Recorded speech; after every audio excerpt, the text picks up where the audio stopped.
So hello everyone, this is Shivam Dubey and again I welcome you all to CAA यानी current affair analysis session of IAS point. बात करें आज के topic की, तो आज का हमारा टॉपिक बेस्ड रहेगा न्यायालय के अवमानना यानी कंटेम्प्ट ऑफ कोर्ट पर, जो कि अपने आप में बेहद इंपॉर्टेंट एस्पेक्ट है। तो कंटेम्प्ट ऑफ कोर्ट का मीन्स होता है न्यायालय की अवमानना, या फिर किसी भी माध्यम से यदि किसी भी व्यक्ति किसी भी पर्सन के द्वारा न्यायालय की अवमानना होती है, उसकी मतलब कि उसकी किसी भी बातों का उल्लंघन होता है, तो उस पर न्यायालय किस प्रकार कंटेम्प्ट ऑफ कोर्ट के अंतर्गत कार्यवाही करता है, इन्हीं सब बातों का डिस्कशन आज के इस सेशन के अंतर्गत संपन्न कराया जाएगा। सबसे पहले हम बात करेंगे कि चर्चा में क्यों।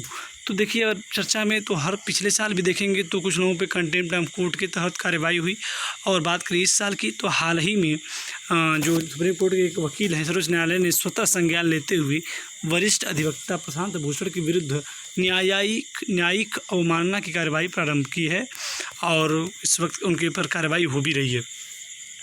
तो बेसिकली लगभग हमेशा ये अपने आप में हाईलाइट फॉर्म में रहता है, तो इसलिए आपको ये मालूम होना चाहिए। इसकी जो चर्चा का विषय है हर साल हर 6 महीने में बदलता रहता है, क्योंकि नए एक्टिविटी होती रहती है इसके अंतर्गत। बात करें इससे संबंधित महत्वपूर्ण एस्पेक्ट की, तो सबसे पहला एस्पेक्ट इसका है कि न्यायालय की अवमानना अधिनियम 1971 यानी कंटेम्प्ट ऑफ कोर्ट एक्ट 1971 के अनुसार न्यायालय की अवमानना का अर्थ किसी न्यायालय की गरिमा तथा इसके अधिकारों के प्रति अनादर प्रदर्शित करना है, यानी उसकी किसी प्रकार से अनादर और उसको एक्टिविटी लग रही है तो उस पर कंटेम्प्ट ऑफ कोर्ट कर सकता है।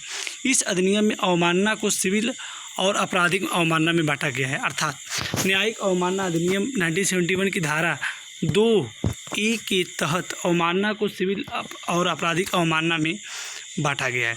अब समझते हैं कि क्या है सिविल और क्या है आपराधिक।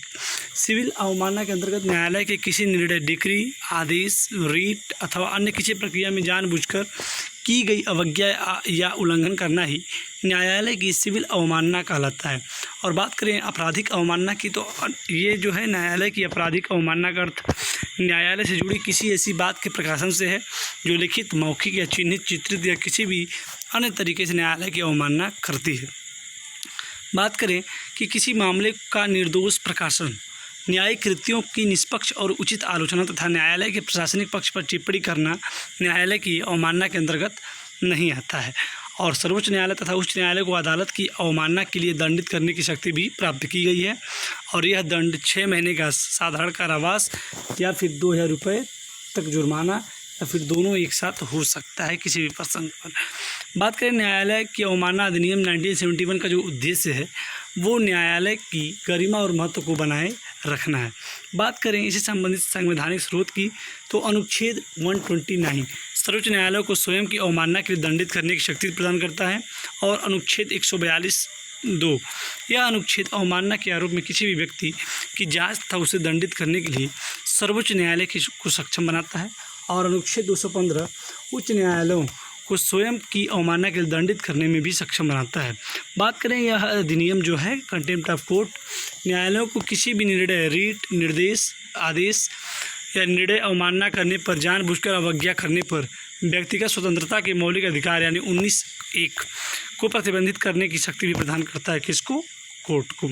न्यायालयिक अवमानना अधिनियम 1971 की धारा 13 के तहत सत्य यानी ट्रूथ और सुविश्वास यानी गुड फेथ जैसे प्रावधानों को शामिल करने के लिए न्यायिक अवमानना संशोधन अधिनियम 2006 को भी लाया गया, यानी कि 1971 के बाद इसमें संशोधन किया गया। कब? 2006 में। किसके लिए? सुविश्वास और सत्य को शामिल करने के लिए। बात करें न्यायिक अवमानना की शक्ति जो है न्यायपालिका की विश्वसनीयता और दक्षता को बनाए रखने में सहायता करती है, तो यही इस गठन का प्रमुख कारण भी है। तो ये रहे आज के कंटेम्प्ट ऑफ कोर्ट से संबंधित सभी एस्पेक्ट और सभी इंपॉर्टेंट टॉपिक्स। तो उम्मीद है कि आज का सभी एस्पेक्ट इससे संबंधित जो भी हैं वो आपको समझ में आएंगे। अगले दिन फिर मिलेंगे, तब तक के लिए नमस्कार, और बने रहिए इस पॉइंट के यूट्यूब चैनल के साथ। तब तक के लिए नमस्कार और धन्यवाद।